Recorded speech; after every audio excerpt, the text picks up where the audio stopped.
Hey guys, welcome to the Phoenix Project. Today we'll be talking to the owner of the Shaka Project, Sean Weir. We'll be talking about the journey to where he is now, also the meaning behind the Shaka Project and mental health, and also what he's going to do in the future with what he's done. So I can't wait for you guys to listen. But before we start, don't forget to help yourself. Don't forget to help yourself, guys. Spread the word and let everyone know what's going on down at the Phoenix Project, guys. But let's get into it. Hey guys, welcome to the Phoenix Project. I'm here with Sean Weir, the Shaka Project owner or founder. I hope you enjoy. Welcome to the podcast, man. No, thanks, mate. Thanks for having me. Happy to be here. No, sweet. Hey, how you been? Good, mate. It's a pretty crappy day here in Ballarat. It was a beautiful day yesterday, and now it's been raining all day, so that's a bit of a downer. No. Obviously, we're in lockdown at the moment as well, so we can't really do a whole lot. But it's Friday, so that's good. But it's not too bad, mate. Getting there. No, yeah, sweet. So how's that? How is the corona? How is the lockdown and everything like that going for you? Oh, mate, it's probably the same all across the country with the states that are in lockdown. We've been in for a fair while now, and it's obviously pretty tough. I'm a gym owner as well as doing the Shaka Project show. All the gyms have been shut, which isn't great. So it's been tough to be able to sort of with all of our members, get them back into the gym and a bit of a regime with their fitness and health and all that sort of stuff. And obviously that takes a bit of a toll on mental health. But it's tough for a lot of people, mate. It's tough for a lot of small business owners and individuals. So it's probably the same position as the entire country and most of the world, to be honest. Everyone just wants to get back to normal. And I actually got my first shot this morning, so I'm halfway there to be vaccinated, which I'm pretty happy about. Fingers crossed we can get back to normal pretty soon. Yes, yeah, it would be good because it's just at the moment it's starting to rise in New South Wales and Victoria. It's not looking too good at the moment, but hopefully everyone can get vaccinated and change it around and try and slowly get back to normal. Even that when we get back to normal, it's not going to be the same anyway, I believe. The entire world's changed, mate. But hopefully we can all get vaxxed and just get on with it as much as we can. Yeah, sweet. So, well, anyway, we'll get into some questions, man. Where did the idea of starting the Shaka Project start, man?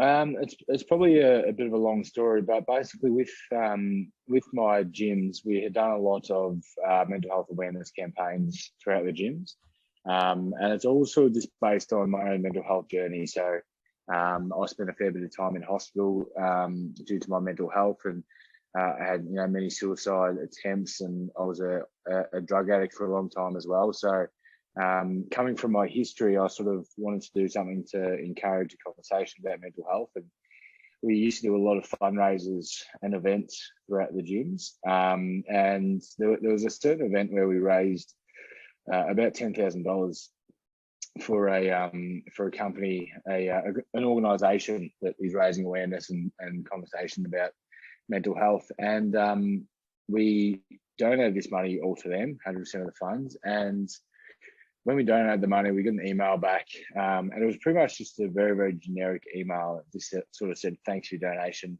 and there was not much else to it. And I sort of felt a little bit disappointed by that, because we'd had people giving up their time, their very, very hard-earned money. It was an emotional event that we did. A lot of people were very vulnerable and come out and talk about their mental health.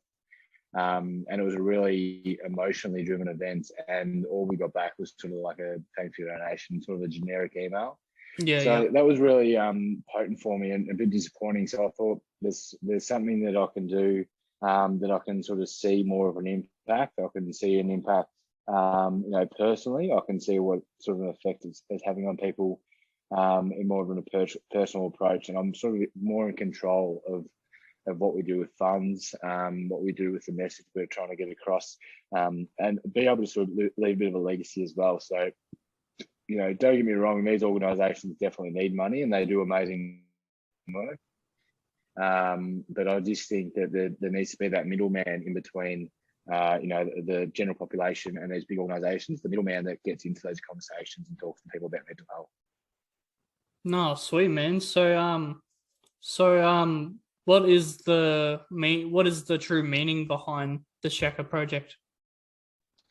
So the idea behind the project was to sort of use the merchandise. So, we've got t-shirts, hoodies, beanies, all that sort of stuff. But it's the ability to use the merchandise as a conversation starter. Okay, so if you're down at the pub or at the footy and you see somebody with a Shaka t-shirt on or a Shaka jumper on, automatically that person has some sort of empathy and understanding for mental health. So you're able to go to that person and start that conversation. So, hey, I've got a Shaka t-shirt too. I've really struggled in the past with depression, anxiety, bipolar, whatever it might be. And straight away, that person or those people are able to have the conversation, which is exactly the hardest thing about mental health is having that first conversation. It's also a bit of a permission slip, for people to be able to come to you if you are a Shaka, a Shaka ambassador per se. If you're wearing a t-shirt, it sort of gives people permission to come up and say, hey, I'm struggling. Can we go sit down and have a chat and talk about how I'm feeling? And it's just a conversation starter that ignites a conversation without necessarily using words. And it's been proven. We've been running for about 3.5 years now, and we've had many people come to us and say that they've been at a pub and somebody's walked past with a Shaka t-shirt on, complete strangers, and straight away they're being able to build a relationship, build a friendship, and talk about their mental health. So that's exactly what we want. We want something to ignite the conversation, get people talking, get men talking. And the Shaka t-shirt or the hoodie is just the way just to start that conversation, and get more people talking. Oh, sweet, man. That sounds really good. Bloody. So what's the next step with the Shaka Project? Look, mate, we after this pandemic cools down a little bit, we had a lot of events planned for this year. Obviously, we've had to reschedule and cancel a few things. So, looking to do more events. So we go to different footy clubs and workplaces and talk, do presentations about mental health and about some tools you can use to help people around you, to help yourself, to keep yourself engaged in positive mental health practices, all that sort of stuff. We did a New South Wales tour back in April, where we just went around to different regional towns. Yep. And visited some gyms and footy clubs and workplaces and did these presentations. So we're hoping to do that again. I don't think we'll get to do it this year, but if we can definitely do that again and get around to Australia and just get to as many people as we possibly can. Get to people with our merchandise, get to people with our message on social media, and just allow people to understand and to see that they're wanted, they're loved, they're needed, and they've got purpose in this world. So that's something that's really important to us, to make sure that everybody's seeing a message and everybody understands that they've got some sort of worth in this world. So more conversation, mate. That's the ultimate goal. No, sweet, man. So with mental health, what has driven you to work with the Shaka Project and push forward with it? So probably my own sort of mental health crisis when I was a teenager. So from about 16 through to about 22, I suffered very bad depression and mental health issues. When I got to the age of probably 17, I got into drugs and alcohol and quickly became a drug addict. And probably the 3 or 4 years after that, I went through a lot of different things where I was studying to be a personal trainer. So I was a PT and I started my own business. And I was pretty much a personal trainer 5 days a week and a drug addict for 2 days a week. and it was Monday to Friday, professional businessman, and then Friday from about 2 o'clock till Sunday, completely off the walls, drug addict, doing sort of whatever I could to get a high. So it was almost a bit of a clash of two worlds that really set my mental health into a bit of a spiral. And there was a lot of different suicide attempts. And as at the start, I spent a bit of time in hospital and got some really, really good help. And it was just that drive to try and give back a little bit. And the biggest thing I felt when I was going through my mental health struggles is that I was completely alone, and I felt like nobody understood me. Nobody sort of knew what I was all about and what was happening in my head.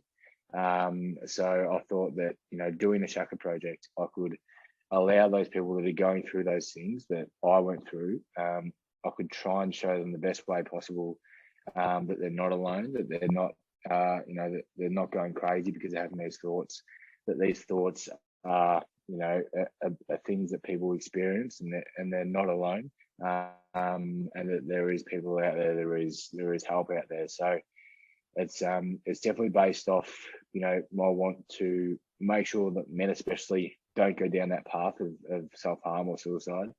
And obviously the numbers are heavily increasing every single year on suicide. So it's one thing to start a conversation and to talk about suicide and talk about mental health, but it's another thing to put it into action and to prevent these stats from increasing and getting worse. So that's our real goal, is to get this conversation started, which I think it is. I think the conversation about mental health is most definitely started, but we need to continue to put practices in place to prevent people from getting into that mode, getting into the crisis stage where they do take the inevitable action, which is obviously self-harm or suicide. So, yeah, look,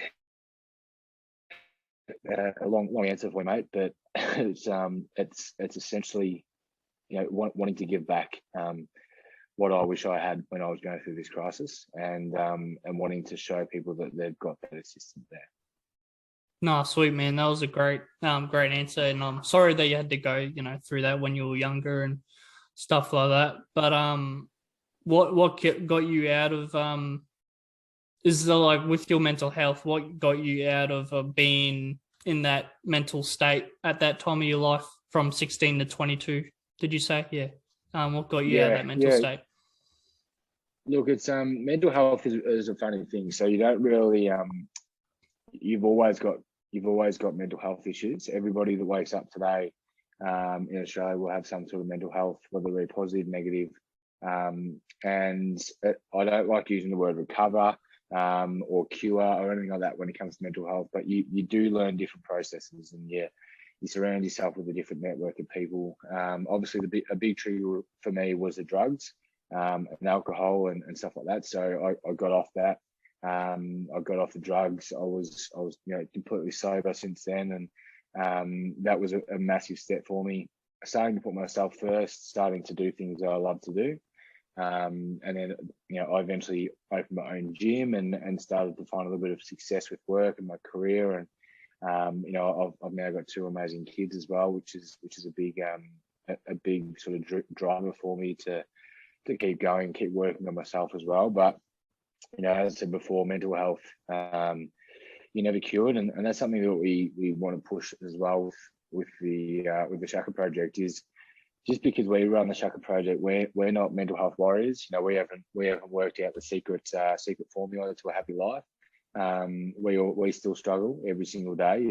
There's days where I don't want to go to work. There's days where I don't want to do anything with the Shaka Project.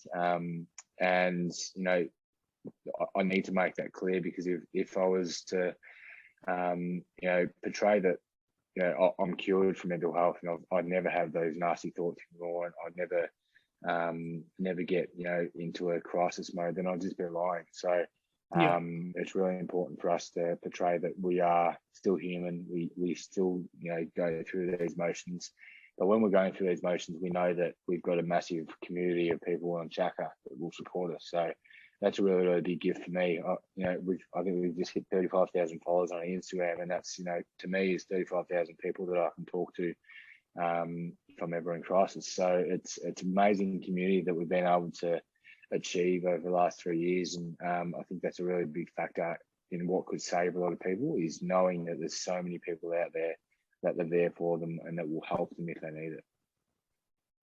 No, sweet as, man. So with your mental health, how do you what's ways that you could give to the audience that you help your mental health throughout the day and week?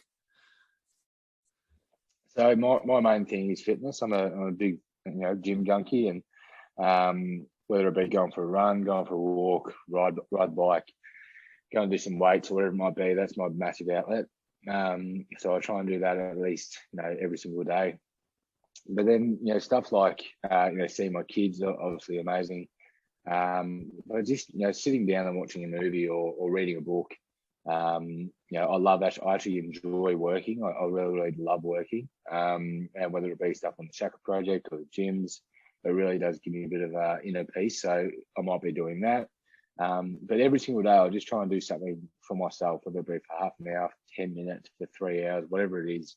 But just do something for myself. I try and have an afternoon off every now and then, or a morning off, or a complete day, and just do things that make me genuinely happy. I think that's the answer to most things these days. Is if you're doing something that you genuinely love and you genuinely love doing, then a lot of the other things sort of fall into place. So that's what I do every single day. But it's a big process. It's an every single day process. You can't do it for a couple of days and then internally bash yourself for the next few days and then go back to it. It's something you have to wake up with every single day. And so this is what I'm going to do today. Try and tick that off your list. If you don't get it done, you don't smash yourself. The next day, try it again. And it's just an ever-going process, just to continue working on what works for you, what works for your positive mental health. And everybody's going to be different. That's another thing. That's it. I like going to the gym. Some people hate going to the gym. I like going for a big run. Some people hate running. Some people like playing Xbox for a few hours. I like playing Xbox and PS4 and stuff, but I wouldn't sort of play it for longer than an hour. It's not really an outlet of mine. But someone else might do that, and that's completely fine. So it's doing what makes you happy, and nobody else. If your mate loves running and he says, "Oh, it's my really good mental health, great, you should come." But if you don't like running, don't go running. If you like sitting at home watching Netflix, eating ice cream, you do that. It's all about what you need to do. No, sweet. So with the Shaka Project, what do you enjoy most about running it? Probably the community. So the amount of people that reach out to us and engage with us. We've had probably about 10 or 12 people get the Shaka Project logo tattooed on them and our slogan, which is really cool. It just sort of gives us the most. It sort of just gives a lot of love and a lot of community feel about it. Like I love my Apple computer, but I'm definitely not going to get Apple tattooed on me. I love my Ford Ranger. I'm definitely not going to get Ford tattooed on me. So it really does mean a lot that these people have done this, because it means that this is more than just a logo. It's more than just a brand to them. It's something that they can look at every single day. And whether they might be having a really hard day and really struggling, if they look down and see this tattoo, it might remind them that they're not alone. They've got a big community of people out there that really care for them. And that's been probably the most special thing. We've done presentations all over the country, and the people that come up to us and get emotional with us and thank us for doing things that we don't even seem as major things, but and that they mean a lot to other people. So the community that we've built has been just incredible, and it's almost like just a really big crazy family. No, sweet. So I'll try and go to the other end. What would be the worst thing? Look, mate, it's dealing with it's obviously a mental health brand, so and a lot of people do reach out to us And the most difficult thing is when people do message us and they might be going through a really, really tough time, and it's heartbreaking. It's hard to know that somebody is at that point, and we do our very, very best, to get them to seek help and to talk to them. And then there's people that message us and say, I've lost a brother or a father or a sister or a friend, and that's just truly heartbreaking, mate. It's really tough to hear people losing the battle, and it's something that will never ever get easy. And it's obviously, we're not here to completely eradicate suicide, because I don't think that's possible. But if we can win the small little battles, we definitely we may not win that war, but if we can win that small battles in between, and if we can get one person message us and say, hey, I was in that really bad state, but I saw a post and now I'm feeling a lot better, or that post saved me, which we've had before. That's the most amazing thing that could happen to us. But we still get told every day of people that have lost the battle, and that's really tough. That's really tough. Yeah, it's mental health is really a serious. Well, yeah, with me as well, it's a really serious thing with me. Like, I think it needs to be more. Yeah, people need to be more open about it, and it's good that these people have something to go to, like the Shaka Project, and for them to get like you said before, have it tattooed to them and stuff like that. That is there must be such a big thing for them, and it would be good to have more people that know that have like a brand like yours that know that have their side. But where do you see this? Absolutely. No, it's great. Sweet. So where do you see the Shaka Project in 5 years' time? Mate, we've got some pretty big plans. We've sort of been able to spread our wings across Australia a fair bit in the last sort of 12 to 18 months. So we want to sort of continue to do that and get over to New Zealand a lot more as well, and get into their sort of area market. They've got a really big mental health area over there as well. So we just want to continue to grow the brand and the message. So if we can get another 2 million people understanding that they're not alone, and join them, get them part of our community, then we'll be really happy. We sort of see every single person that purchases a t-shirt or a hoodie or likes something on our Instagram or shares something. As soon as they do that, we feel like they're a part of our community, and it's almost like a big family or brotherhood that we can all sort of look after each other if somebody's in crisis. So the more people we can help through that, the better. So I couldn't even say where we're going to be in 5 years, mate.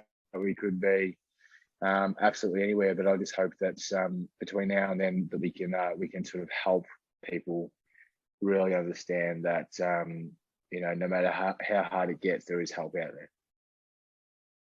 No, cool. So is there someone that you inspires you to do stuff like this? Did you have someone that you look up to or mentored you and sort of gave you a direction, sort of thing like that? Not really, mate. My two kids inspire me every day. They're my inspiration as soon as I wake up to do everything that I do.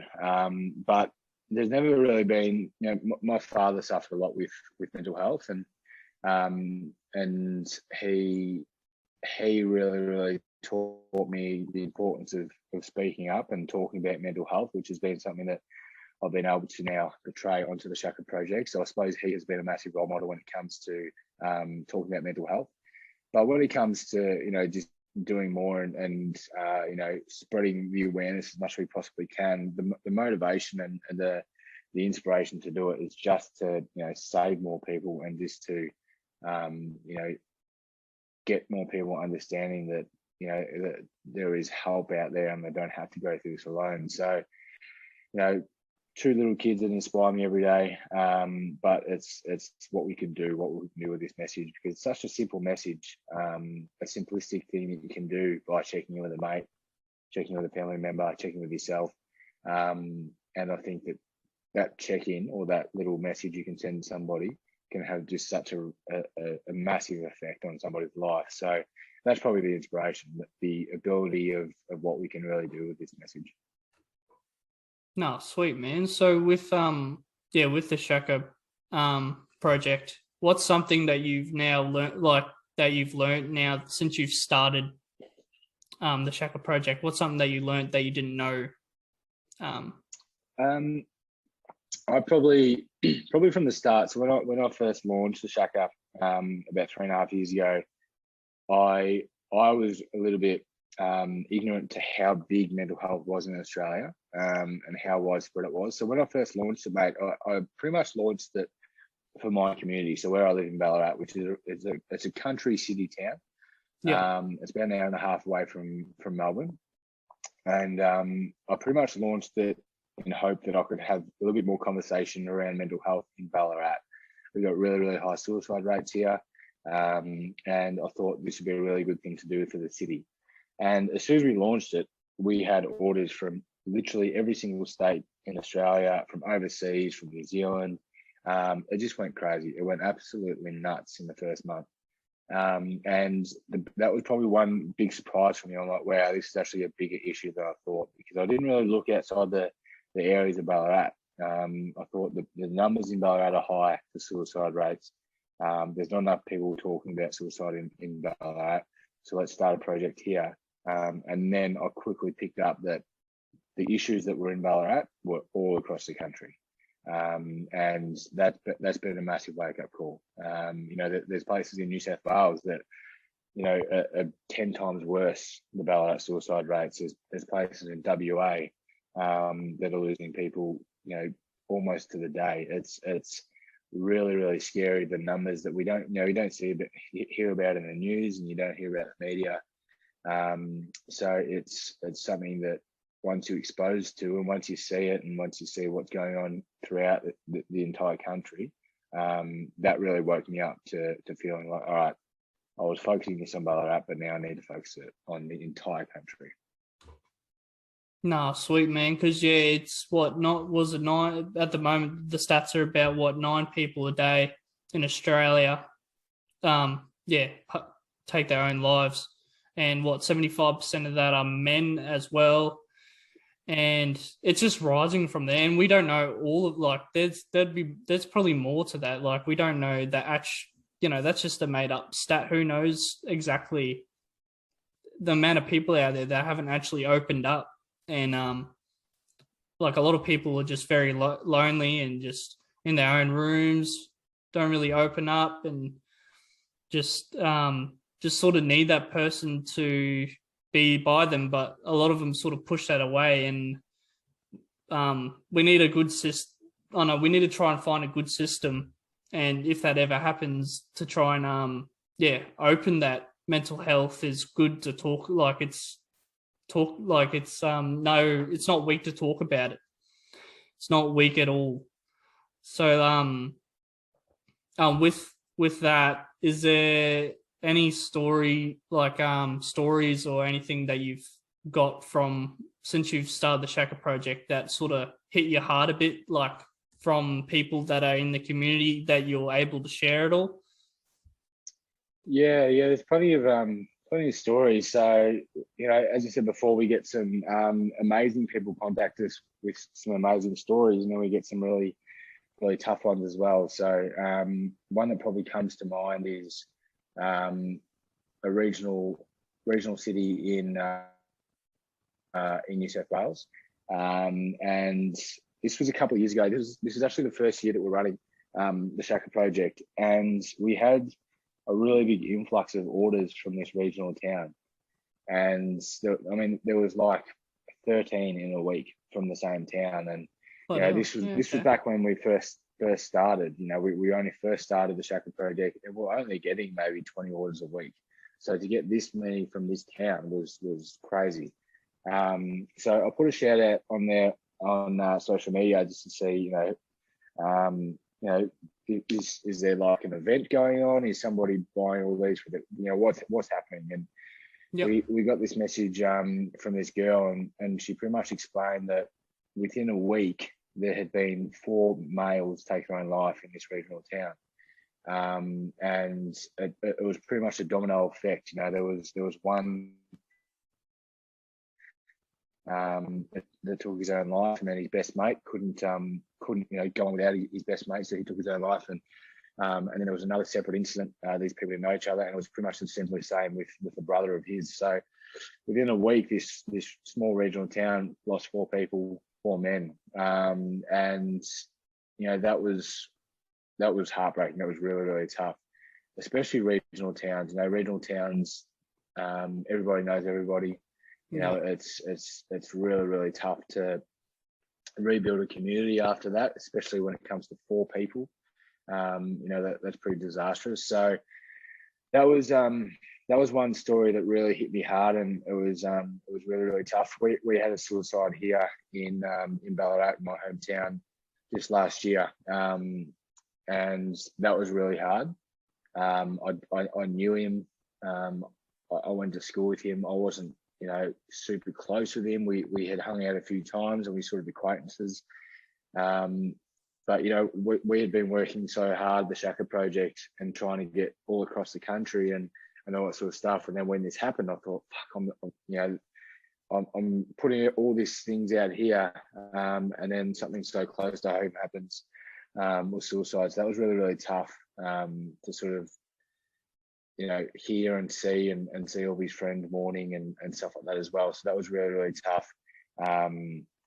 Tough sort of times, obviously for his family and the community and everybody involved. But you know, you get your amazing stories too. You know, we have people that, you know, men that call us and say, I've listened to a podcast you were on, or I've just watched a video that you did, and I was so close to going to, you know, end my life, and now I know that I can go seek help, and that it's not weak to speak, and that's awesome. I can go seek help and all that sort of stuff. And the stuff that you don't see as well, mate. You know, we do about 3 social media posts a day, and it's not for likes, it's not for shares, it's not for, you know, to get more followers. The only reason we do that is because at some point every single day, somebody's gonna be on social media at a really, really low point in their life.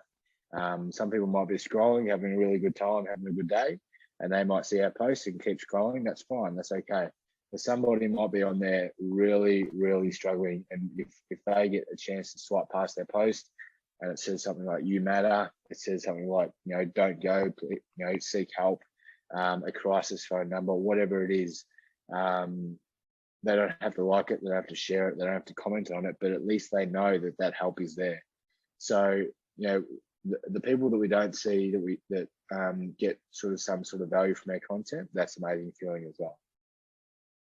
No, sweet. So, what advice would you give to someone that wants to try and start something up like the Shaka, and try and work in the mental health area like you are? What advice would you give to someone wanting to try that sort of area of stuff up?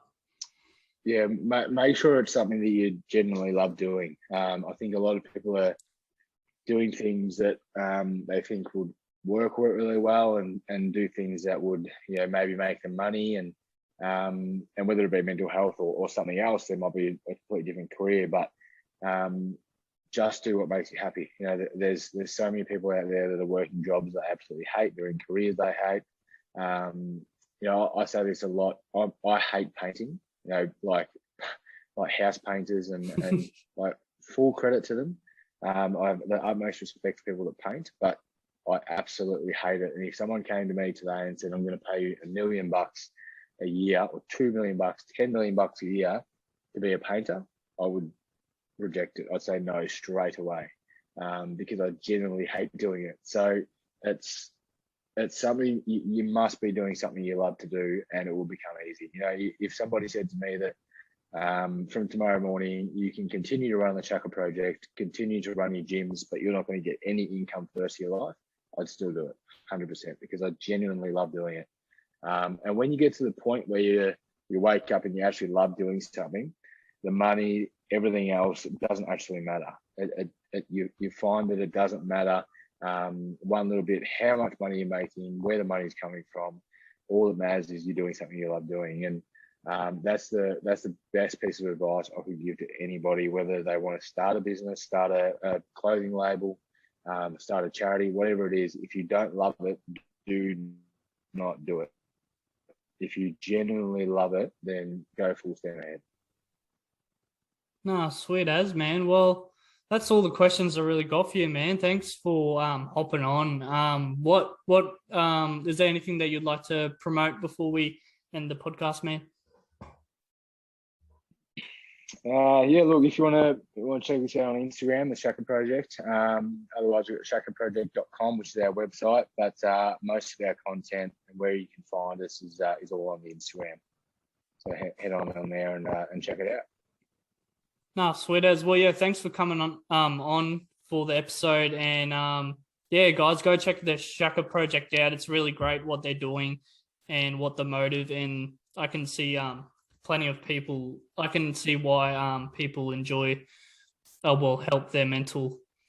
Because I've looked at your posts, and it is something that I've looked at too as well. It helps me in ways too, because mental health is something that I deal with as well.